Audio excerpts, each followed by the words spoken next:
Roxy, by the time this episode comes out, we will have lived through Election Day. I hope that's true. I'm calling it. I'm manifesting. You will have lived through it. Good. Working for a news organization during such wild times is definitely not for the faint of heart. What's the wildest religion-related news story that RNS has published, like, in the last several weeks in the run-up? How would I even answer that? There have been so many. I mean, maybe one that featured Lance Waldo. Oh, yeah. Also, apparently Sean Feucht and Mark Driscoll did an event together this weekend. Of course they did. It's just like a grab bag. You know, the Mark Driscoll Donald Trump connection, now that it has happened, is so obvious.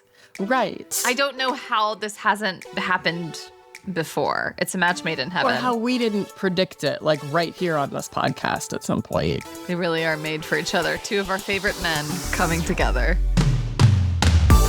From Religion News Service, this is Saved by the City, a podcast from two Christian women coming at you from New York and somewhere deep in the Midwest. I'm Caitlin Beatty, keeping my finger on the pulse of the heartland of America. And I'm Roxy Stone, diving deeper into the den of iniquity, a.k.a. Brooklyn. And I miss it already. Aww.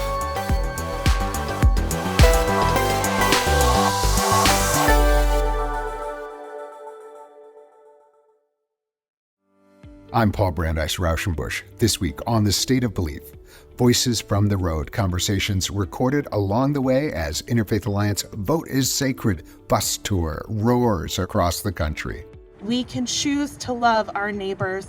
We can choose to bring that love to the ballot box, because that is what democracy looks like. The State of Belief, where religion and democracy meet. Distributed by Religion News Service Podcasts and available on your favorite podcast app.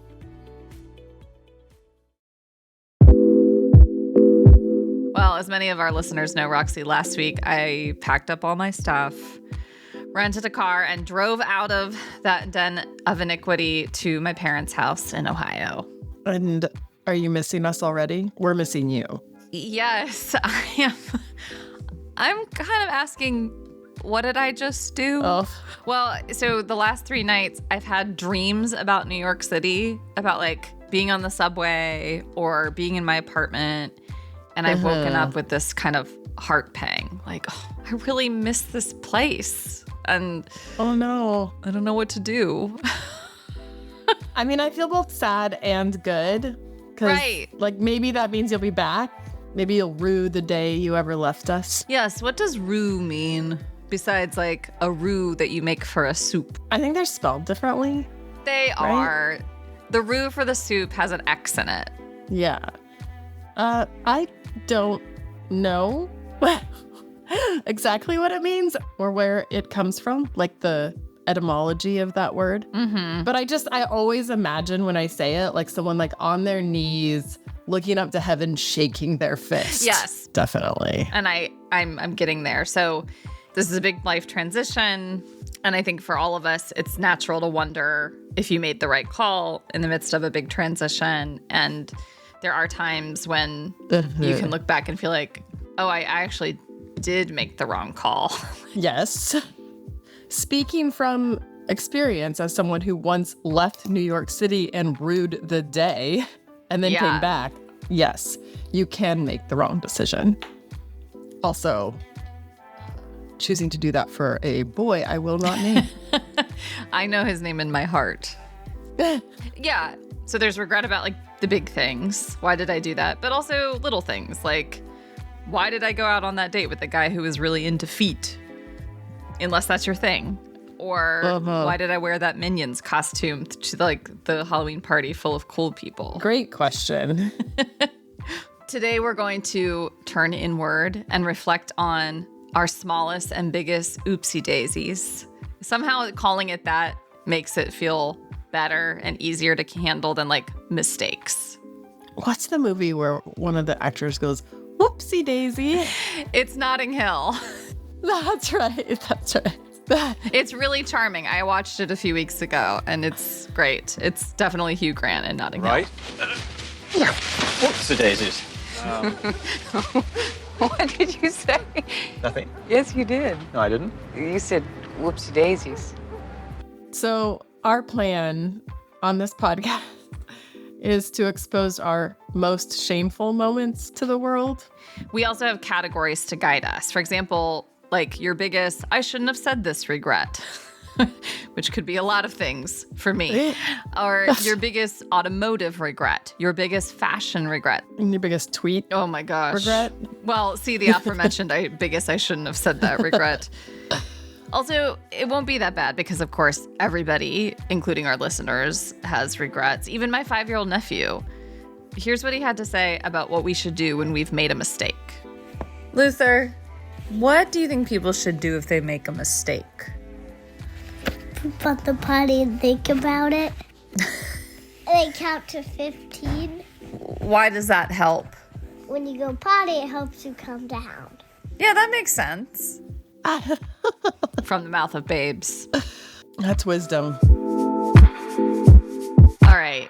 Biggest I shouldn't have eaten that regret. I think probably it was the cotton candy and hot dogs that I ate before I got on that county fair swing ride, the one that like you start out close and then it spins you further and further and further out and then you throw up all over your cute leggings and cowboy boots.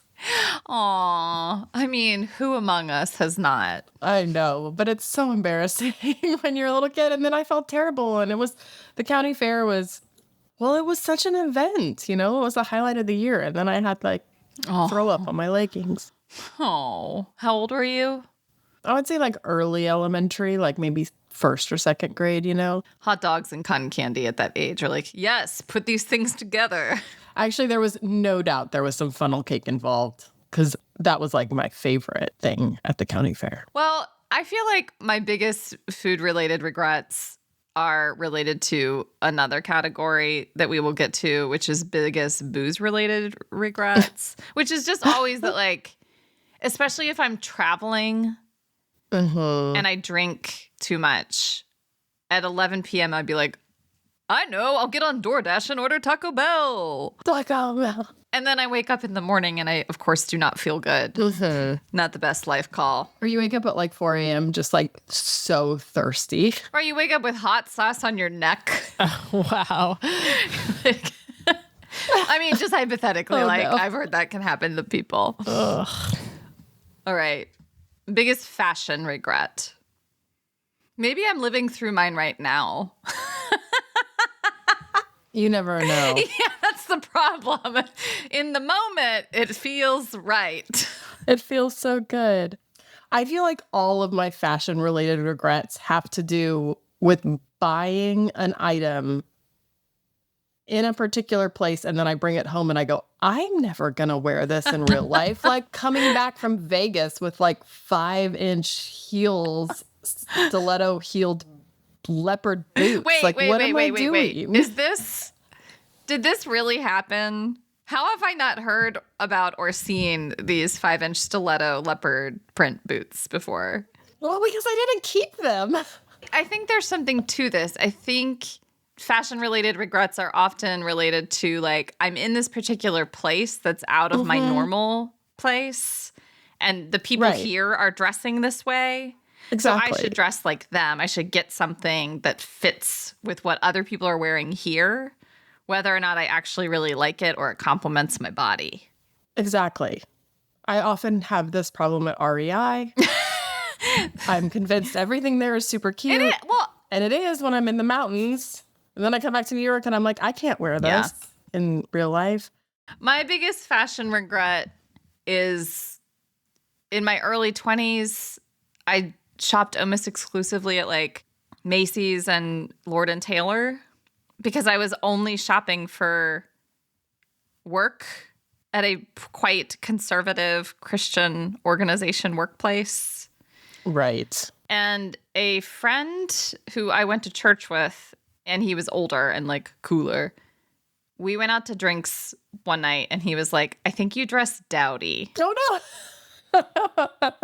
He was like, you're attractive. Oh, You should dress more your age.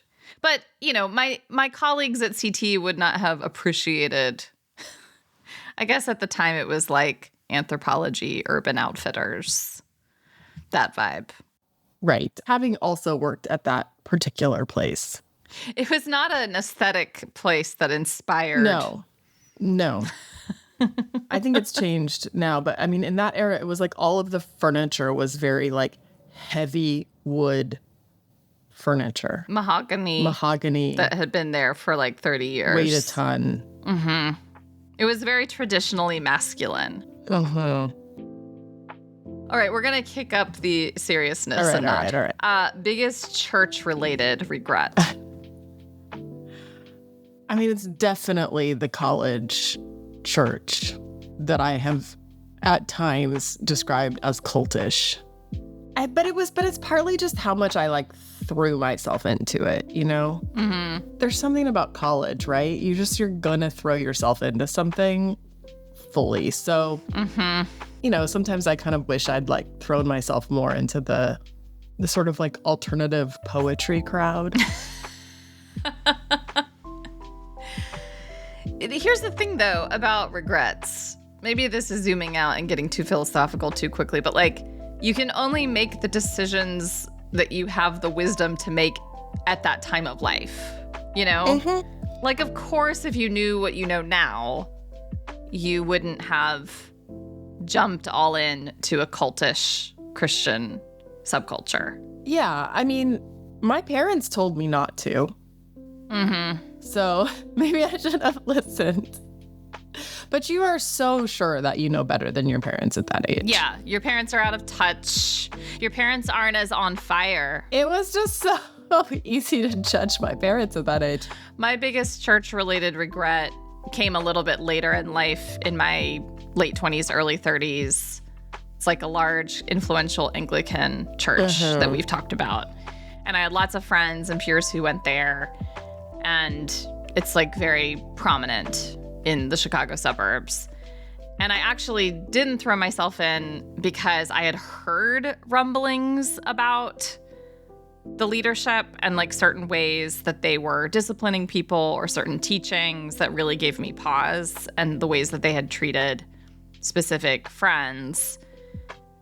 And so I always felt like I had one foot in, one foot out. I never got to church on time, and I'm convinced it was because psychologically I didn't actually want to be there and I was tracking myself. So my regret is why did I go to a church that I didn't actually want to be at? In my heart of hearts, I think it was a place that was easy to land because I knew a ton of people there, and it's kind of if you live in Wheaton and you're this kind of Christian, you'll go there. But I regret I ended up being there for 2 years, and then I left because some of the leadership disinvited me from speaking at a women's retreat on work, because we don't want stay-at-home moms to feel devalued if this person talks about professional work. That's so weird. Because, if you praise one, you're denigrating the other, even though I was very clear not to do that. Anyway. Right. I don't know. You obviously are going to have people representing both of those lifestyles at your retreat. Why would you not be able to speak to the people who are working or who have worked? And even stay-at-home moms, that's usually a season. That's usually not your whole life, Oh, that's very strange to me. That's my biggest church-related regret. Okay, kicking it up a notch. Biggest financial regret. Ooh. My biggest financial regret is like a lot of people, so it's probably a little bit boring, which is just not starting to save early enough for retirement and thinking that I had all the time and not taking that very seriously, and now having to do a lot of catch up. Mm-hmm. I have others. In almost every instance of these other bigger regrets that I don't want to get into, in almost all of the instances, they are me devaluing myself and letting other people sort of walk all over me financially. But I do think there is something that you get taught often as Christians, or at least as evangelicals in the environments I grew up in, which is that there's sort of a weird conflation of generosity with money is not the most important thing. And so not to cling too much to it. And so I think a lot of these instances that I am talking about, I valued other things above money in a way that sort of made me not take seriously enough the necessity of money and of being a good steward and being responsible for my own financial life. So, yeah, it occurs to me too that as a single woman providing for myself, like for the foreseeable future, it has only occurred to me like in the last decade, like it is responsible and good stewardship to be saving for yourself. Yeah. Because you don't know what's going to happen. And right now it's just you. And I feel grateful that I was put on pretty sure financial footing, like growing up. And what is my biggest financial regret? One of my biggest financial regrets has to do with living in New York, not the living in New York itself, even though, yes, that is an expensive decision. There may be a time in our lives where we go, why did we do that? Why did we live in New York and spend all of that money for all of those years and not buy a house? Yes.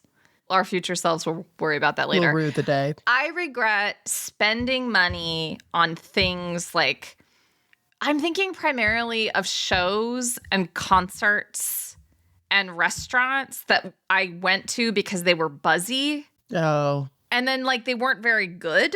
That happens a lot. I mean, it's a gamble, right? It's a financial gamble that you take when you live in a place like New York. Like, I'm going to pay for this experience, hoping and trusting that it will be worth the expense. And I think I got burned a fair amount. Is there one that's coming to mind? Maybe that performance of Death of a Salesman. Oh, man.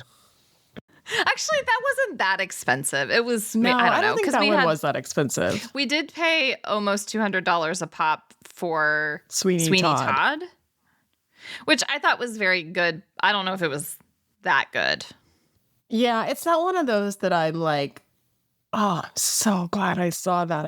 I'm so glad I didn't miss that, you know? Yeah. I do regret never going to Hamilton. See, I didn't spend the money on that, and I do regret that. Okay. Biggest regret from the years 1998 through 2002. Those are very specific years. They were late high school, early college, right? Yeah. I was bullied in 8th grade. No surprise. I can laugh about it now. And I was on the bus leaving school, and the bus was riding away, and my bullies were standing on the sidewalk out in front of the school, and I flicked them off.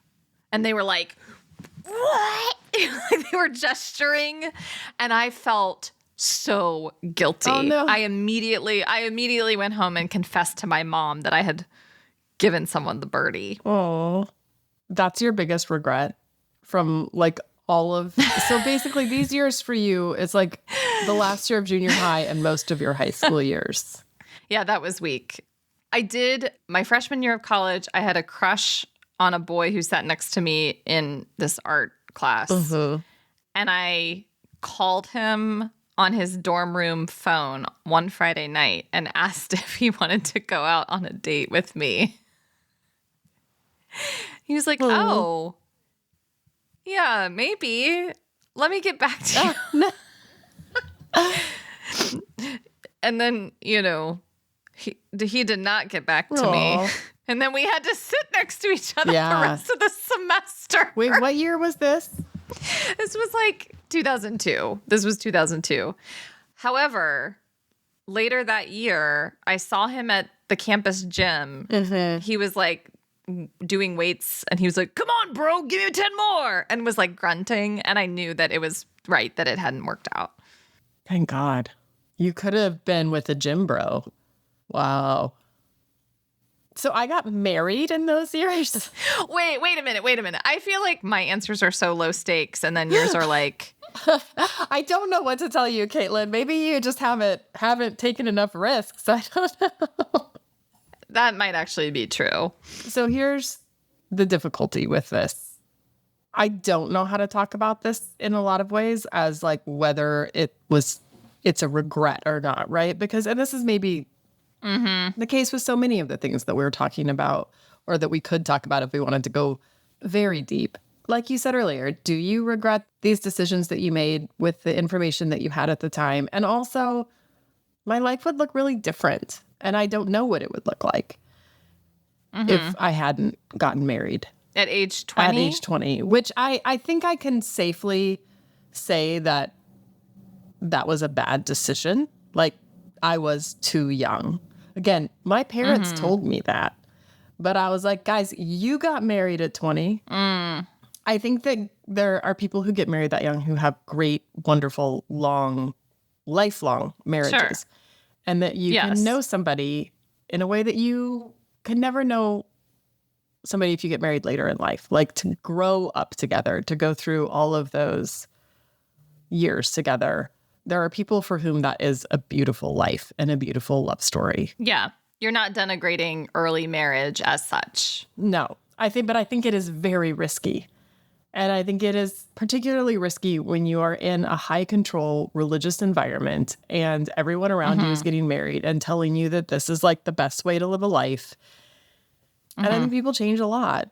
And I think there's a lot of people we've interviewed on this show. There's a lot of people whose stories are similar, where they got married in their early 20s because they were part of like a particular evangelical upbringing and evangelical church.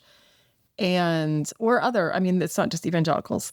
There's a lot of religions that encourage young marriage. And then as they like deconstructed their faith or their spouse did, like there's a lot of ways that can go. This is one of those things where I'm like, do I say I regret that? Because I don't know. I really loved the person I married. We were married for 10 years. I thought most of those years were really good. I learned a lot. I wasn't like miserable for all those years. It's hard to say. So I guess I'll just, maybe I shouldn't have started out pre-med. That's my biggest regret. Well, to redeem this story, you made the right call to pivot out of pre-med. I never studied abroad. That might be my biggest regret. I wish I had studied abroad from 1998 to 2002. That's a great answer. You might have skipped a lot of the years in the cultish era. Biggest, I should have taken that opportunity regret.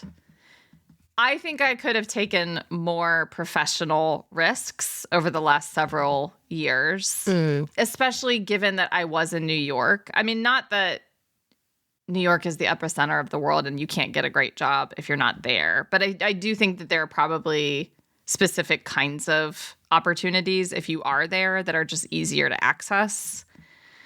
And it's tricky because the job that I currently have in Christian book publishing, because I was always allowed to work remotely, it's kind of the thing, and it came at just the time that I wanted to move to New York. It was kind of the thing that allowed me to move to New York in the first place.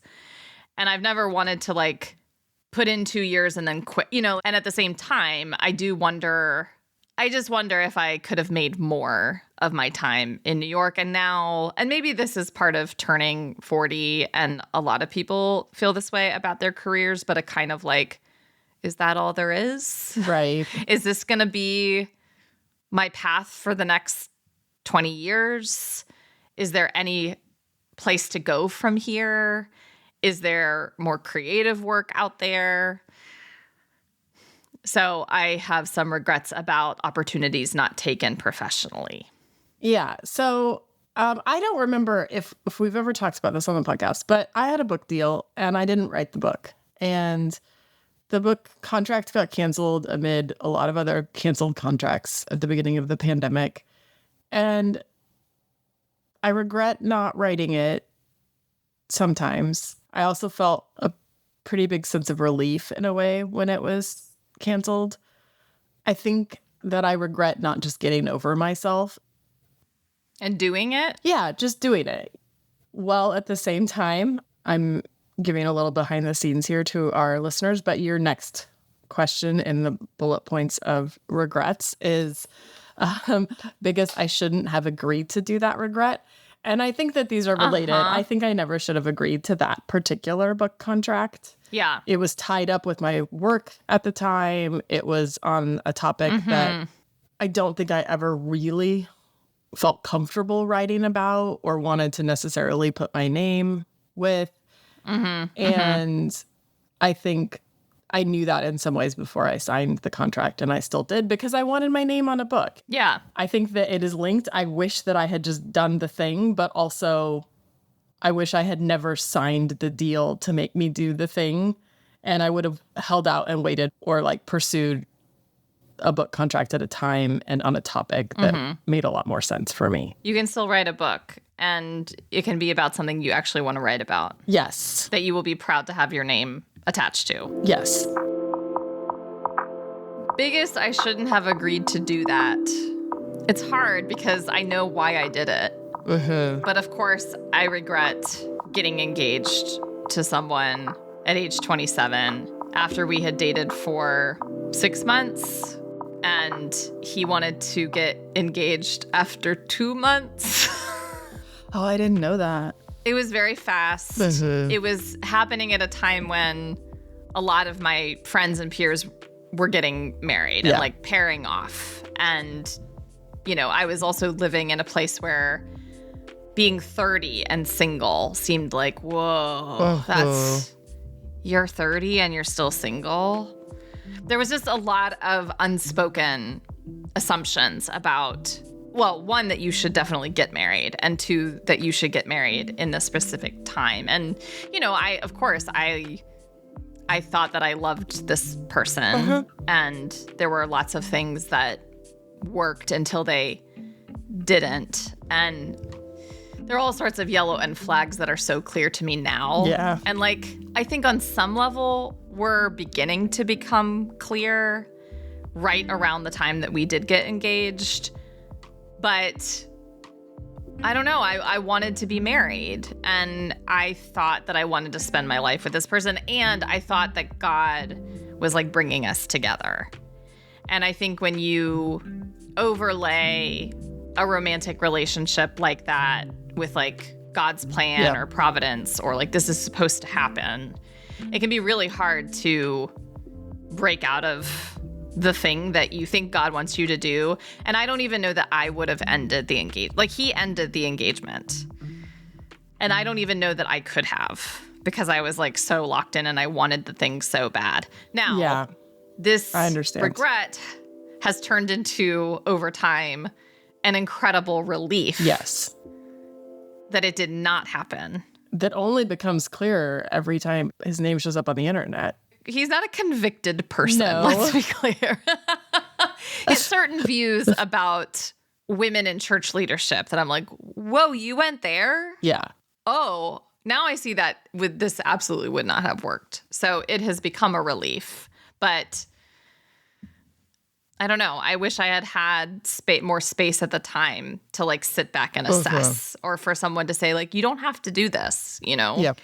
Okay. Okay. This is my big one. And the list of regrets in this category could take us a long time to go through on my end. Oh, no. So I have lots of big, I shouldn't have said that regrets. Oh, really? I would say the majority of them have to do with my behavior on the internet. Circa 2016 to 2020. I got into it with Rod Dreher in 2017 and like accused him of things publicly, and he blocked me. It was a time when it was easy for me to feel all sorts of self-righteousness. And to feel like, well, if I don't say it, who will? And, you know, the world's going to change with my tweets. And I was like a freelancer. Like, so I wasn't tied to a specific institution that would have tempered what I was saying publicly. So I just like let it fly. And I regret how that could have appeared. I also just spent way too much time getting into debates with people on the internet. There were whole afternoons wasted in 2017 getting into it with like somebody from the ERLC or the Heritage Foundation. the thing about that particular impulse at that particular era is it did feel productive, but also it put you in a certain state all of the time, like an emotional mood and a high stress level. Very reactive. Yeah. Kind of like scrolling, looking for the thing to react to. Do you have a biggest I shouldn't have said that regret? I don't know. I regret getting in like a good number of political arguments with my dad. Mm-hmm. I don't have like a specific, this one thing I shouldn't have said, but I do kind of regret those fights. Mm-hmm. I do think maybe I have more I should have said regrets. That's real. Especially, there are some friendships that I think I wish I'd said more, maintained more, especially through the pandemic. And I've tried to rekindle some of those over the last year. And some I think will be meaningful again. And others I think are just faded, too much. I think it's always helpful to remember that most people, like if you reach out, they're just like delighted to hear from you. Yeah. There's rarely a sense of like, I don't want to reconnect. It's just life circumstances have led to some kind of disconnect, but most people are just so receptive to like the other person taking the first step toward them. We've gone real deep real quickly. I feel the need to end this portion on a lighter note. So I'm going biggest alcohol-related regret. Most of us have them. That's true. Many of us have them. It was last summer. Oh, okay. And you and I I'm involved. were giving a presentation. No, you were not involved in the alcohol portion. Oh my gosh, you... We had to speak at a church for a Sunday school class in Manhattan and get there at like 9 a.m. to get set up and get mic'd up. And a friend of ours, Tom, was having a birthday party the night before. And I was like on the fence about going. I was like, yeah, I'll go for a little bit. Like, it'll be fine. I'll just like pop in and pop out because I have to get up early. I wanted to die the next morning. I was like, this was so stupid. What was I thinking drinking multiple tequila-related shots at Tom and Alyssa's apartment last night when I have to talk about Jesus and our friendship and our podcast in front of these strangers? That's mine. Okay, what's yours? I can't be the only one here. There was one in college where I went to a frat party. Okay, immediate regret. Absolutely. And there was a girl across the hall from me in the dorm, and her brother was in a frat. And so we got invited to a few frat parties that, like, I felt very cool to be a freshman invited to a frat party, Of course. This was before I got involved in that church. So who knows where my life could have gone. Maybe that church really pulled me out of a worse regret. Yeah. So, but this particular frat party that I'm remembering was like somehow there were like banana drinks involved. Oh, that'll do it. So there was probably rum. I remember getting back to my dorm and having to like wash my shoes in the sink because of all the banana mush on the bottom of them. Okay. Anyway, banana flavored puke is no good. That is the note we'll end this section on. Listen, kids, let our regrets be instructive for you. All right. Now that all of our darkest secrets are out on the table, what are we doing here? What are we doing with them? Yes, Daniel Pink has some great advice on this front. But first, let's give a shout out to the news organization that makes this self-flagellation possible. And will hopefully still employ me after this episode. I'm kidding. Religion News Service is an independent, award-winning source of global reporting on religion, spirituality, culture, and ethics. Because of its stellar reporting on all things faith and modern life, RNS is a news site you won't regret reading. Saved by the City, or specifically our social media manager, Jackie Hill, has been killing it on all of our feeds. Come find us on Instagram, Facebook, TikTok, and YouTube at the handle Saved by the City. We're halfway through season 8 and still have a couple guest slots, so send us your ideas. Who do you want to hear from, and what should we talk about? Drop us a review wherever you listen to your podcasts, or shoot us an email at sbtcpodcast@religionnews.com.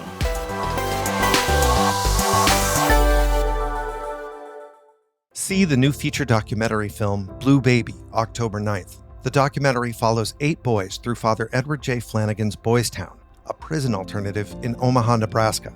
Matters Media filmmakers gained unprecedented access to take the audience inside Boys Town to a world that challenges what people have believed about problem behavior for thousands of years.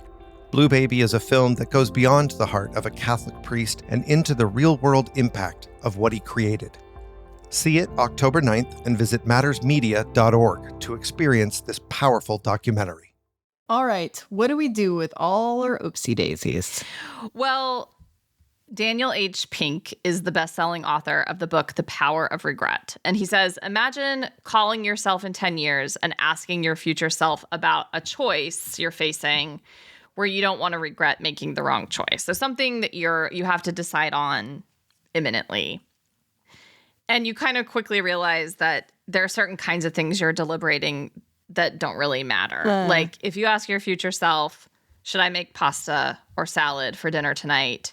Your future self doesn't really care. Mm-hmm. Like, well, your future self is probably like, go for the salad. Right. A moment on your lips, forever on your hips. Oh my gosh, that is something that women say. I was a magnet on somebody's fridge growing up. I don't remember whose, like my grandma's or aunt's or somebody's. It's almost like a weird, like purity culture, but for food.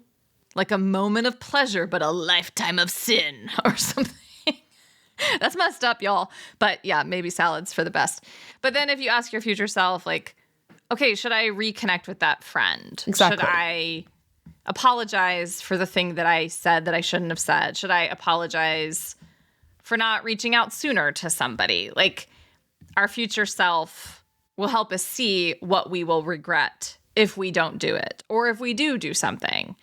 And so we're going to ask our future selves something. Oh, okay. Weighing on us. And listen, if you don't have any big life decisions coming up, that's totally fine. I am going to ask my future self, will I regret leaving New York? What would your future self say? This is where I feel like it's tricky because it depends on how your life goes. Yes.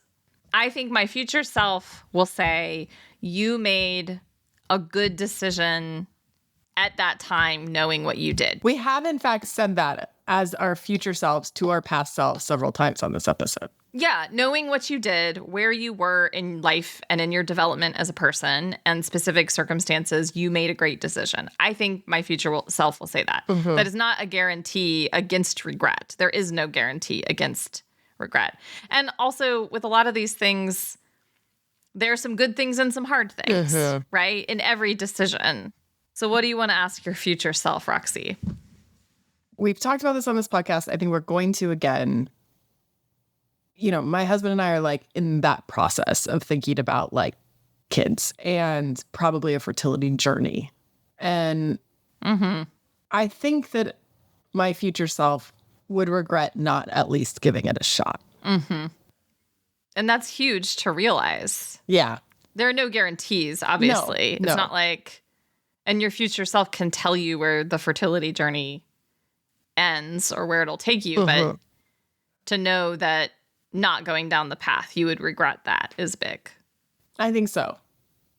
Which is sort of clarifying even now as I say it, because I think there is at this moment like more anxiety surrounding it and like fear of all the potential consequences than clarity about whether or not to do it. Thank you, Daniel Pink. Boiling it down to just that question is very clarifying. Like, yeah, I think I would regret not giving it a shot. Which brings up a Hamilton song. And brings up your regret about not seeing the original cast performance. It's all tied together. Do you think our future selves will regret making this podcast episode? Absolutely. I feel like we've processed a lot, but I might never listen to it again. But the vulnerability hangover, for sure. Saved by the City is a Religion News Service production. Senior producer is Jay Woodward, and the consulting editor is Paul O'Donnell. Our editor is Julia Wyndham. Chaz Rousseau put together our look, and Martin Fowler wrote our theme music. We are Roxy Stone. And Caitlin Beatty. Thanks for listening.